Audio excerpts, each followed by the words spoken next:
ಇವತ್ತು ದ್ವಾರಕಾಧೀಶನ ದರ್ಶನಕ್ಕಾಗಿ ಬಂದಿದ್ದೇವೆ. ಯಮುನಾ ನದಿಯ ದಡದೊಳಗಿದ್ದೇವೆ. ನಮಸ್ತೆ ಗುರು. ಇವತ್ತು ನಾವು ಬಂದಿದ್ದೇವೆ ಶ್ರೀಕೃಷ್ಣ ಪರಮಾತ್ಮ ಹುಟ್ಟಿದಂತಹ ಸ್ಥಳ ಮಥುರಾ ನಗರಕ್ಕೆ. ರಾಧೇ ರಾಧೇ.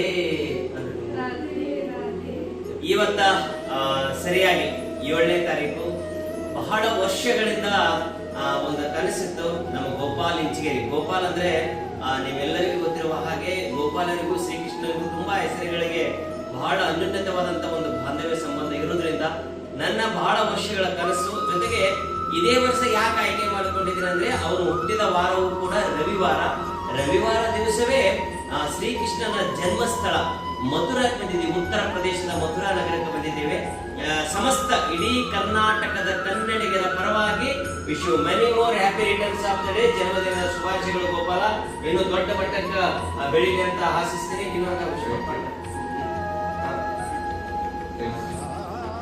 ಅವರ ಮಕ್ಕಳ ಪ್ರೀತಿಯಿಂದ ಜೊತೆಗೆ ಒಂದು ಸವಿನ ನೆನಪಿನ ಕಾಣಿಕೆಯನ್ನ ಶ್ರೀಕೃಷ್ಣನ ರಾಧೆ. ಜೈ Radhe Radhe. Happy birthday to you, happy birthday to you, happy birthday to you.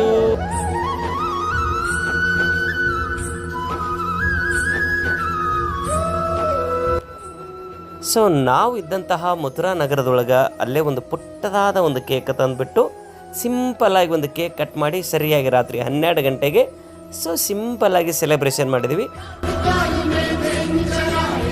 ಭಾಳ ಖುಷಿ ವಿಚಾರ. ಯಾಕಂದರೆ ಇದು 39ನೇ ವರ್ಷದ ನನ್ನ ಹುಟ್ಟುಹಬ್ಬ. ಕೃಷ್ಣನ ಹುಟ್ಟಿದ ಊರು ಮಥುರಾ ಎಲ್ಲೋ ನಾವೆಲ್ಲೋ ಏನಾದರೂ ಬಿಜಾಪುರದಿಂದ ಬೆಂಗಳೂರಿಗೆ ಹೋಗಿ ಬೆಂಗಳೂರಿಂದ ತೈತಿಗೆ ಮಥುರಾಕ್ಕೆ ಬಂದೇವಿ. ಆಗ್ರಾದಿಂದ ಮಥುರಾಕ್ಕೆ ಬಂದೇವಿ. ಸುಮಾರು 2000 ಕಿಲೋಮೀಟರ್ ಭಾಳ ದೂರದಲ್ಲಿ ಬಂದು ಇವತ್ತು ನನ್ನ ಬರ್ತ್ಡೇನ ಆಚರಣೆ ಮಾಡ್ತಿರುವಂತಹ ಗೋಪಾಲನ ಅವರಿಗೆ ಎಷ್ಟು ಕೆಲಸದಿಂದ ತರಿಸಿದ್ರು ಕೂಡ ಕಡಿಮೆನೆ. ಯಾಕಂದ್ರೆ ನನ್ನ ಹೆಸರು ಗೋಪಾಲ, ನನ್ನ ಜನ್ಮ ಹೆಸರು ಕೂಡ ಗೋಪಾಲ. ನಮ್ದು ಆಸೆ ಆಯ್ತು, ಭಾಳ ದಿವಸ ಆಯ್ತು. ಜನ್ಮ ಹೆಸರು ಕೂಡ ಎರಡು ನಮ್ದು ಅದನ್ನ ಬಂದೈತೆ ಅಂದ ಮ್ಯಾಗ ಕೃಷ್ಣ ಹುಟ್ಟಿದ ಊರು ಒಮ್ಮೆ ನೋಡ್ಬೇಕಂತೇಳಿ ಅನ್ಸಿತ್ತು. ಆದ್ರೆ ಅದು ಇವತ್ತು ಈಡೇರುತ್ತೆ. ಗೋಪಾಲ್ ನಂಗೆ ತುಂಬ ಧನ್ಯವಾದಗಳು. ನಂದೇನಿಲ್ಲ, ನನಗನ್ಕೊಂಡಂಗ ನಾನು ಈ ಪುಣ್ಯಕ್ಷೇತ್ರದ ಬಗ್ಗೆ ಕೇಳಿದಂಗ ಕೋಟ್ಯಾಂತರ ಜನ ಭಕ್ತರು ಈ ಒಂದು ಭಾರತ ದೇಶದೊಳಗೆ ಇಡೀ ಅಂತಾರಾಷ್ಟ್ರ ಮಟ್ಟದೊಳಗೆ ಅದರ. ಆದ್ರೆ ಶ್ರೀಕೃಷ್ಣ ನಾವು ಬರ್ಬೇಕಂತ ನಾವು ಇಲ್ಲಿ ಬಂದಿಲ್ಲ. ಶ್ರೀಕೃಷ್ಣನೇ ಸ್ವತಃ ಇಡೀ ಕರ್ನಾಟಕದೊಳಗೆ ಒಂದು 10% ಭಕ್ತರನ್ನ ಕರ್ಸ್ಕೊಳ್ತಾನಂತ ನನಗೆ ಗೊತ್ತಿರುವ ಹಾಗೆ. ಹಾಗಾಗಿ ಇವತ್ತಿನ ದಿವಸ ಶ್ರೀಕೃಷ್ಣನೇ ನಮ್ಮನ್ನೆಲ್ಲರನ್ನೂ ಕೂಡ ತನ್ನ ಪುಣ್ಯಕ್ಷೇತ್ರಕ್ಕೆ ಬರಮಾಡಿಕೊಂಡಿದ್ದಾನಂತ ನಾನು ಈ ಸಂದರ್ಭದೊಳಗೆ ಭಾವಿಸ್ತೀನಿ. ಎಲ್ಲ ಶ್ರೀಕೃಷ್ಣನ ದಯೆ, ಶ್ರೀಕೃಷ್ಣನ ಒಂದು ಆಶೀರ್ವಾದ, ಅವನ ಒಂದು ಹೆಸರಿನೊಳಗೆ, ಅವನ ಪುಣ್ಯಕ್ಷೇತ್ರದೊಳಗೆ ನಾವೆಲ್ಲರೂ ಕೂಡ ಇಡೀ ಕಲಾರಂಗದೊಳಗೆ ಒಂದು ಒಳ್ಳೆ ಹೆಸರನ್ನು ಮಾಡಿಕೊಂಡು ಸಾಕಷ್ಟು ಈ ಸಮಾಜದೊಳಗೆ ಕೆಲಸ ಮಾಡ್ಕೊಂಡು ಹೋಗ್ತೀವಿ. Thank you. ಮತ್ತೊಮ್ಮೆ ಶುಭಾಶಯಗಳು, ಜನ್ಮದಿನದ ಶುಭಾಶಯಗಳು. ಈಗ ನನಗೆ ತುಂಬ ಖುಷಿ ಆಗ್ತಾ ಇದೆ. ಯಾಕಪ್ಪ ಅಂದರೆ ಶ್ರೀಕೃಷ್ಣ ಪರಮಾತ್ಮ ಹುಟ್ಟಿದಂಥ ಸ್ಥಳ ಪುಣ್ಯಕ್ಷೇತ್ರ ದೇವಸ್ಥಾನಕ್ಕೆ ಈಗ ನಾವು ಹೋಗ್ತಾ ಇದ್ದೇವೆ. ಸೊ ಒಳಗಡೆ ಕ್ಯಾಮ್ರಾ ಅಲೌಡ್ ಇರೋದಿಲ್ಲ, ಆದರೂ ದ್ವಾರ ಬಾಗಿಲವರೆಗೂ ಕೂಡ ನಿಮಗೆ ಸಾಕಷ್ಟು ಮಾಹಿತಿಯನ್ನು ತಿಳಿಸ್ತಾ ಹೋಗ್ತೀನಿ. ರಾಧೇ ರಾಧೇ ರಾಧೇ. ಹಿಂದೂ ಧರ್ಮದಲ್ಲಿ ಶ್ರೀಕೃಷ್ಣನು ಭಗವಾನ್ ವಿಷ್ಣುವಿನ 8ನೆಯ ಅವತಾರವಾಗಿ ಪೂಜಿಸಲ್ಪಡುತ್ತಾನೆ. ಪ್ರೀತಿ, ಕರುಣೆ, ಯುದ್ಧದ ನೀತಿ ಮತ್ತು ಜ್ಞಾನದ ಸಂಕೇತವಾಗಿರುವುದೇ ಶ್ರೀಕೃಷ್ಣ. ಶ್ರೀಕೃಷ್ಣ ನಿಮ್ಮೆಲ್ಲರಿಗೂ ಗೊತ್ತಿರುವ ಹಾಗೆ ಮಥುರಾ ನಗರದಲ್ಲಿ ತಾಯಿ ದೇವಕಿ ಮತ್ತು ತಂದೆ ವಾಸುದೇವನ ಪ್ರೀತಿಯ 8ನೆಯ ಮಗುವಾಗಿ ಜನಿಸುತ್ತಾನೆ. ತಾಯಿಯ ಸಹೋದರ ದುಷ್ಟರಾಜ ಕಂಸನಿಂದ ತನ್ನ ಪ್ರಾಣಕ್ಕೆ ಅಪಾಯವಿದ್ದ ಕಾರಣ ಜನಿಸಿದ ತಕ್ಷಣವೇ ಯಮುನಾ ನದಿಯನ್ನು ದಾಟಿಸಿ ಗೋಕುಲದ ಹತ್ತಿರತಕ್ಕಂತಹ ನಂದ ಯಶೋದರ ಬಳಿ ಬೆಳೆಸುತ್ತಾನೆ. ಹಾಗಾದರೆ ಶ್ರೀಕೃಷ್ಣ ಮಾಡಿರುವಂಥ ಬಾಲ್ಯದ ಲೀಲೆಗಳು ಒಂದೇ ಎರಡೇ. ಬೆಣ್ಣೆ ಕಳ್ಳತನ ಮಾಡುವುದು, ಗೋಪಿಕೆಯರೊಂದಿಗೆ ನೃತ್ಯ ಮಾಡುವುದು, ರಾಧೆಯೊಂದಿಗಿನ ಪ್ರೇಮ ಕಥೆಗಳು, ಅಲ್ಲದೆ ಸಾಕಷ್ಟು ರಾಕ್ಷಸರನ್ನು ಸಂಹರಿಸಿರುವಂಥದ್ದು, ಗೋವರ್ಧನ ಬೆಟ್ಟವನ್ನು ಎತ್ತುವ ಮೂಲಕ ಗ್ರಾಮಸ್ಥರನ್ನು ರಕ್ಷಣೆ ಮಾಡಿರುವುದು, ಹೀಗೆ ಹಲವಾರು ಬಾಲ್ಯದಲ್ಲಿ ಸಾಕಷ್ಟು ಲೀಲೆಗಳನ್ನು ಶ್ರೀಕೃಷ್ಣ ಮಾಡ್ತಾನೆ.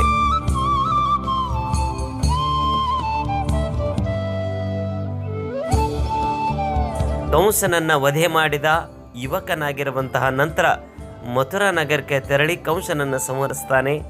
ದ್ವಾರಕ ನಗರವನ್ನು ತಯಾರು ಮಾಡ್ತಾನೆ.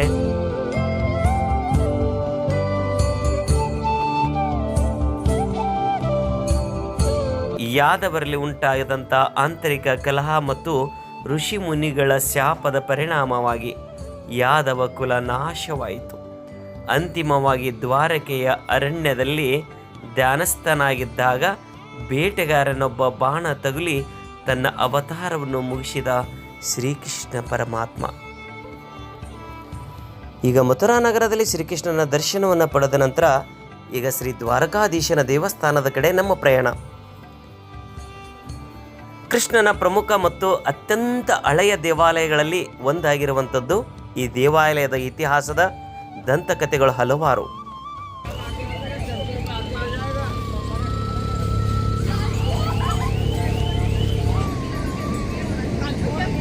टेम्पल कराएगा, विश्राम घाट, गोकुल गेट पूरा कराएगा, ऑटो पे छोड़ेगा। क्या क्या द्वारकाधीश टेम्पल कराएगा, द्वारकाधीश टेम्पल उतर के दर्शन करो, बोट में बैठो, विश्राम घाट, गोकुल गेट, कंची समाधि पूरा दर्शन कराएगा, ऑटो खड़ा है ना वो तो ड्रॉप करेगा। बोटिंग दर्शन दोनों, आने जाने का 100 रुपये लेगा, आने जाने का 100 रुपीज़, जाना आना। द्वारकाधीश दर्शन कराएगा, विश्राम घाट भी कराएगा। ಈಗ ನಾವು ತೆರಳ್ತಾ ಇದ್ದೀವಿ ದ್ವಾರಕಾಧೀಶನ ದರ್ಶನಕ್ಕಾಗಿ. ಸೊ ಬೋಟ್ನಲ್ಲಿ ನಮಗೆ ಈಗಾಗಲೇ ವ್ಯವಸ್ಥೆ ಮಾಡಲಾಗಿತ್ತು. ಸೊ ಬೋಟಿನಲ್ಲಿ ಕುಳಿತುಕೊಂಡು ಈ ದ್ವಾರಕಾ ನಗರವನ್ನು, ಸುಂದರವಾದ ನಗರವನ್ನು ತುಂಬಿಕೊಂಡು ನೋಡಲಿಕ್ಕೆ ನೀವೆಲ್ಲರೂ ಕೂಡ ಸಿದ್ಧರಾಗಿರಿ. ರಾಧೇ ರಾಧೇ.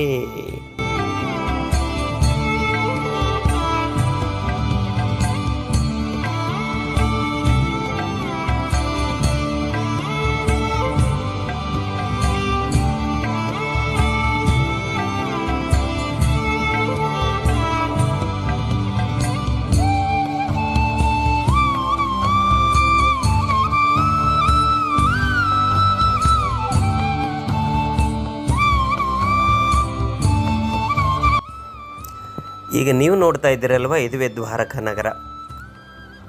ಇಲ್ಲಿ ಈಗ ನೀವು ನೋಡ್ತಕ್ಕಂತಹ ಈ ಒಂದು ದ್ವಾರಕಾಧೀಶನ ಒಂದು ಪುಣ್ಯಕ್ಷೇತ್ರಕ್ಕೆ ಈಗ ನಮ್ಮ ಪ್ರಯಾಣ ಸಾಗ್ತಾ ಇದೆ. ಇದೇ ಒಂದು ಕ್ಷೇತ್ರದೊಳಗೆ ವಿಶ್ರಾಮ್ ಘಾಟ್ ಕೂಡ ಇದೆ. ನಿಮ್ಮೆಲ್ಲರಿಗೂ ಗೊತ್ತಿರಲಿ, ವಿಶ್ರಾಮ್ ಘಾಟ್ ಅಂದರೆ ಶ್ರೀಕೃಷ್ಣ ಪರಮಾತ್ಮ ಕಂಸನನ್ನು ಸಂಹರಿಸಿದ ಬಳಿಕ ಇಲ್ಲಿ ಬಂದು ಒಂದಿಷ್ಟು ಸಮಯವನ್ನು ತಂಗಿದ್ದನು ಅಂತಕ್ಕಂಥ ಒಂದು ಇತಿಹಾಸ ಇದೆ. ಸೊ ಆ ಒಂದು ಪುಣ್ಯಕ್ಷೇತ್ರದಲ್ಲಿ ಈಗ ನಾವೆಲ್ಲ ವೀಕ್ಷಣೆ ಮಾಡ್ಕೊಳ್ತಾ ಇದ್ದೀವಿ. ಈಗ ನೀವು ನೋಡ್ತಕ್ಕಂಥದ್ದು ದ್ವಾರಕಾ ನಗರ.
ಈಗ ದ್ವಾರಕಾಧೀಶನ ಟೆಂಪಲ್ ಒಳಗಡೆ ಹೋಗೋಣ ಬನ್ನಿ.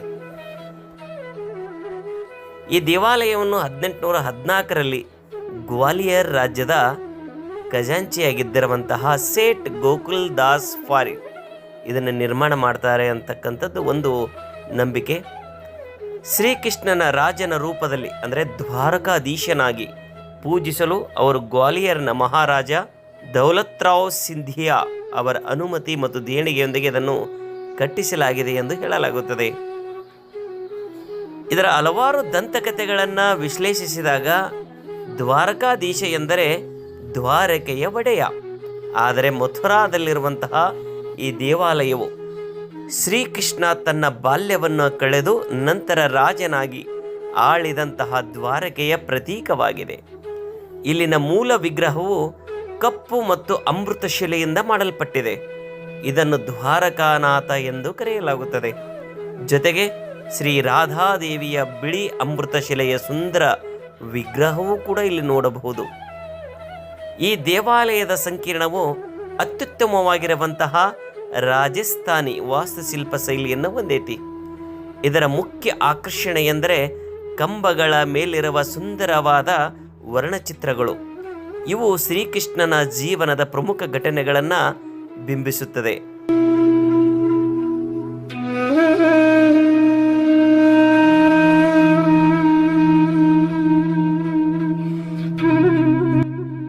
ಇಲ್ಲಿಗೆ ಬಂದಿರುವಂಥ ಪ್ರತಿಯೊಬ್ಬ ಭಕ್ತರು ಕೂಡ ತಾಯಿ ಗಂಗಾ ಮಾತೆಗೆ ಭಕ್ತಿಯಿಂದ ಪೂಜಿಸಿ ದೀಪವನ್ನು ಹಚ್ಚಿ ಬೆಳಗ್ಗೆ ತಮ್ಮ ಇಷ್ಟಾರ್ಥಗಳನ್ನು ಈಡೇರಿಸಲಿ ಎಂದು ಭಕ್ತಿಪೂರ್ವಕವಾಗಿ ಕೇಳಿಕೊಳ್ಳುತ್ತಾರೆ.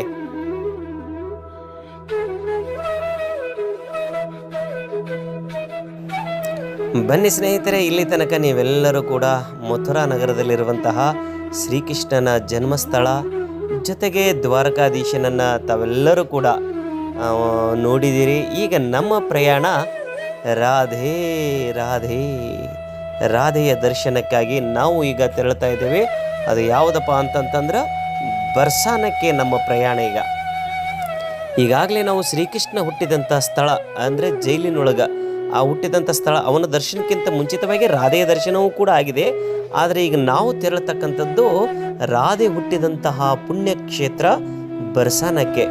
ಬಹಳ ಜನ ಶ್ರೀಕೃಷ್ಣನ ದರ್ಶನಕ್ಕೆ ಅಂತ ಬಂದವರು ಒಂದೇ ದಿನದಲ್ಲಿ ರಾಧೆಯ ದರ್ಶನ ಅಂದರೆ ಬರ್ಸಾನ ಕೂಡ ನೋಡೋದಕ್ಕೆ ಆಗೋದಿಲ್ಲ ಅಂತಕ್ಕಂಥ ಮಾತಿದೆ. ಹಾಗಾದರೆ ಬನ್ನಿ ಸ್ನೇಹಿತರೆ, ನೋಡೋಣ. ಆ ಭಗವಂತನ ಕೃಪೆ ನಿಜವಾಗ್ಲೂ ನಮ್ಮ ಮೇಲೆ ಇದೆ ಅಂತ ಅಂದುಕೊಂಡಿದ್ದೇವೆ. ಸೊ ಇವತ್ತಿನ ದಿವಸ ನಾವು ಒಂದು ದಿನದ ವಿಡಿಯೋ ಇಲ್ಲಿಗೆ ಮುಕ್ತಾಯ ಮಾಡ್ತಾ ಇದ್ದೀನಿ. ಅಂದರೆ ಮಥುರಾ ನಗರದ ಒಂದು ವಿಡಿಯೋ. ಸೊ ತಣ್ಣ ಸಿಕ್ಕಾಪಟ್ಟಿ ಬಿಸಿಲಿತ್ತು.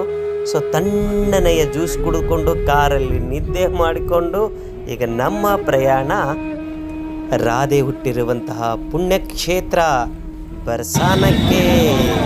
ರಾಧೆ ರಾಧೆ ರಾಧೆ.